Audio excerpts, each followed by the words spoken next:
What's going on, everybody? Today, welcome to the forum. First of all, we're going to talk about Cataclysm compared to the other previous expansions in World of Warcraft. Well, my original day was actually just looking back on Wrath and comparing the raids and stuff like that. Okay. So yeah, we're just Wrath of Lich-King is like it's generally accepted that Wrath is better than Burning Crusade, and Cataclysm I'm thinking is better than Wrath. I think Cataclysm is the best expansion so far. Oh yeah, for sure. Now a lot of people are arguing that Vanilla was the best. No. That what was the best?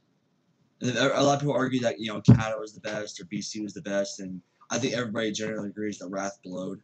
No, I liked Wrath. I thought it was good. I liked Wrath in one perspective, the lore and the Death Knight class actually, those two. The Death Knight class, I like that because it just seemed essential, and I love my Death Knight.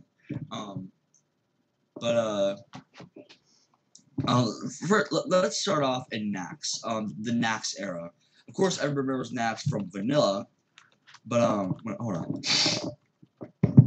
Sorry, stuffy. Anyways, everybody remembers Nax from like the from Vanilla and everything, but it wasn't anything like the Wrath Nax. Yeah, it was very similar, but not nearly as hard. Right. The thing is, the lore for bringing Nax to Northrend was essentially this. It just happened. Yeah. Like one day, it decides to just zoom across the planet, and it's suddenly in Dragonblight. Yeah, I mean, but the story was, it was like the Dread Citadel Naxxramas has drifted from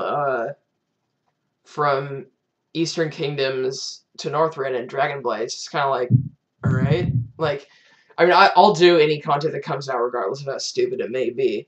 Another thing with Nax, being the first big raid of Wrath, it kind of gave everybody like a preview of what was to come. At least that's what we thought. Then, of course, Ulduar comes. When Ulduar comes, I was shocked out of my freaking mind. I thought, wait, why the fuck are we fighting old gods and Titan creations? What happened to the Scourge? Are we just like stopping the Scourge now? In my opinion, it stayed that way until Ashcrown Citadel.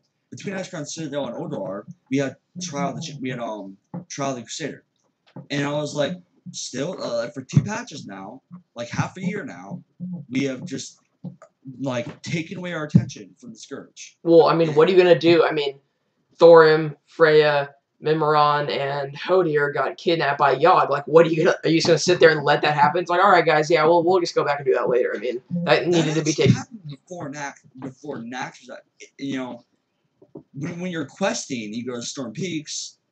In the timeline, they actually get kidnapped before you go to Nax. So you did prioritize the Scourge over the old gods then. So yeah. But it was weird. After Nax, it was almost like after we killed Kel'Thuzad, it almost felt like, is that it? Is the Scourge over and now we're fighting old gods? I didn't honestly expect ICC to come out as fast as it did. It was very weird to me that they brought it out when we just went straight from TOC to Ashcrown Citadel with like no real cause. Of course, now Lich King came and invaded TOC and made us kill a new Barak, for a second time. Yeah, but I wasn't on board with that. The whole new Barak thing was very cliche. It was only a setback, as we've all seen. Pretty much what Blizzard has been doing for the past few years is they're taking old bosses and either making them undead or just bringing them back. We saw that with the Blood Princes, all from either one being from a questing place, 2 being from instances, and it was weird to me that they just brought back all these people that we thought were dead. And where did the whole vampire shit come from? Like, I don't know. Like, well, I mean, it kind of makes sense with the different wings of Icecrown Citadel. Like, I kind of saw that coming, and that's okay. Like, the Plague Wing, okay, I get it. The Cindergosa Frostworm Wing, okay, I definitely get it. But the Blood Wing, like, It's blood spec death knights. I guess you could call it vampires. But it seemed very at the time. But today, it's generally accepted that vampires are the gay Twilight ones with sparkles. So it's just kind of like, ugh, the fuck. Like 2010. When I think 2010 and 2009, I think vampires because that's all it was. Yeah. And a bunch of emo vampires girls, and a bunch of like desperate girls just fucking like coming over fucking Justin Bieber and stupid vampires. It's like, what? The ironic thing is, there's actually a video on YouTube of a shitload of Worgen going to do the Blood Princess, and it's a parody of the Twilight movies, like you know the werewolves win. It was called Twilight Full Moon. Search it up. I think it's on YouTube. It should be. It's either on YouTube or cinema.com. But I thought it was pretty funny because you know. Yeah. That's kind of clever. I've never seen any of the Twilight movies. I swear on my life, I never have and I never will. Even if my girlfriend wants to watch it, not gonna happen. I've seen the first one only because I didn't know what to expect. But then I never want to watch another one again, mainly because, you know, they're nothing like the books. I've read one of the books before, being New Moon, and it was like the whole vampire thing in New Moon wasn't much of a presence, but now it's like, I'm a vampire, do you still love me? That's what Twilight was. The movies is like, can you love a vampire, or can you love a fucking werewolf, or why is this girl such a whore and like having an orgasm with a fucking werewolf? What the fuck? Yeah. So anyway, we get distracted really hard on the show, so you're gonna have to forgive us for that. So I want to talk about, being the raider that I am, I want to talk about Cataclysm raids versus Revolution raids. The Cataclysm raids are much different. The utility involved is far superior to the Revolution raids. I mean, the concept of Deathbringer Sourfang is just Patchwork 2.0, and I am yet. What the fuck? My webcam just lagged fucking crazy hard.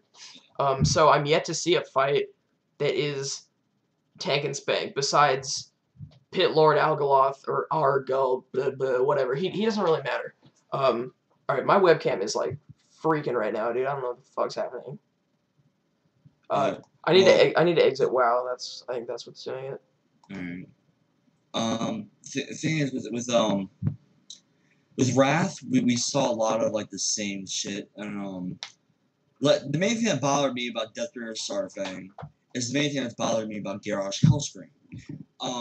When we saw Garrosh Hellscream in North in Outlands for the first time, he was just this little emo kid that was really depressed about his dad, like most emo kids are, because you know, dad's something. Thing is,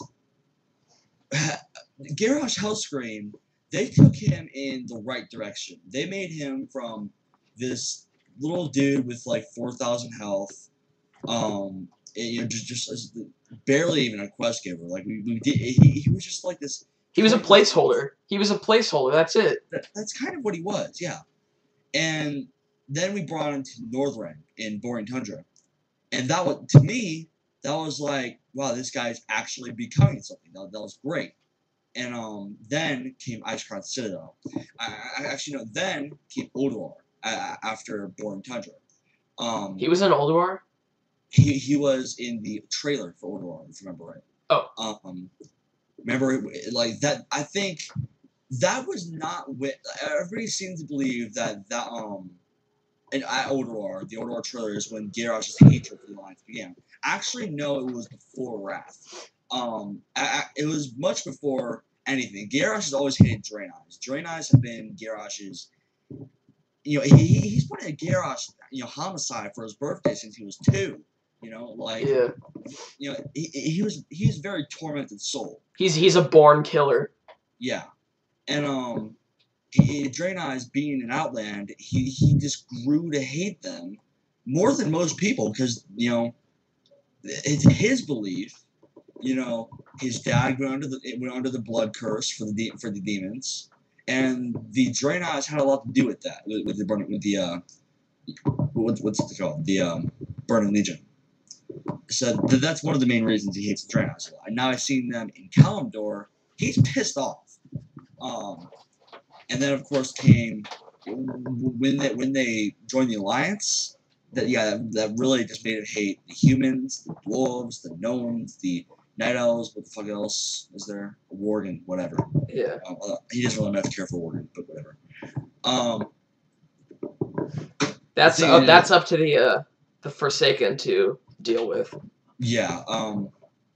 Thing is, but like now from Ulduar, I mean, after Outlands, when he went to Kalimdor with Thrall, he was in his visor for Thrall for a while. Yeah. And they went to this peace summit down in Theramore with the Alliance. And what a lot of people actually don't know is Garrosh and Varian were good friends at Theramore. They actually liked each other. They were having very good conversations. They were just you got about 20 seconds. Well, they act like good friends, but then the we'll make a part 2 because this goes into the Twilight Card a lot. So, all right, yeah. All right, part 2. Yeah.